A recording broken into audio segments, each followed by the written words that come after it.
Leitura da moção de aplauso de número 07/2010. Moção de aplauso número 7/2010. Autor: vereador Ademir Alves Oliveira.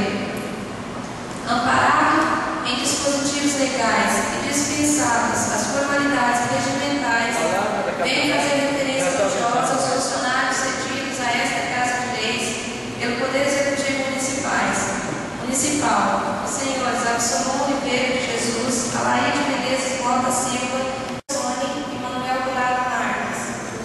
É com grande orgulho e satisfação que dedico moção de aplauso a esses competentes funcionários, tendo em vista a dedicação e responsabilidade de desenvolver os seus trabalhos, contribuindo para o bom funcionamento e desenvolvimento desta Casa de Leis. Em nome dos demais vereadores e funcionários desta Casa, cumprimento publicamente aos servidores acima citados pelo desempenho que atuaram junto ao Legislativo Municipal, razão pela qual apresento a eles os merecidos elogios. Ademir Alves de Oliveira, vereador presidente.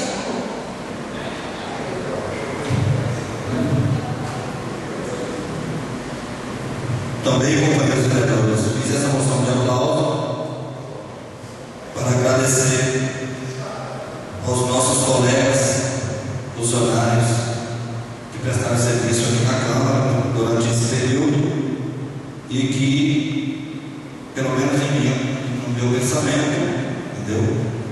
Eu acredito que todos vocês, nós vamos bem atendidos por eles, fiquei satisfeito com o trabalho deles, todos mereceram e merecem essa moção de aplauso. A população também, ninguém nunca me reclamou do trabalho dessas pessoas.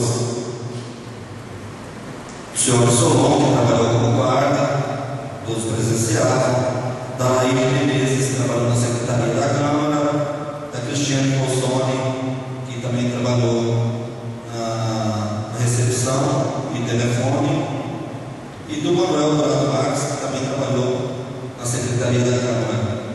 Todos munícipes, todos vocês vereadores que chegaram a eles, que solicitaram, eu acredito que todos foram bem atendidos, porque para mim não chegou uma reclamação sequer desses funcionários. Então tem mais aqui dar uma moção de aplauso a eles e dizer a eles muito obrigado por tudo que fizeram pela população e também aqui pela Câmara e por nós funcionários também.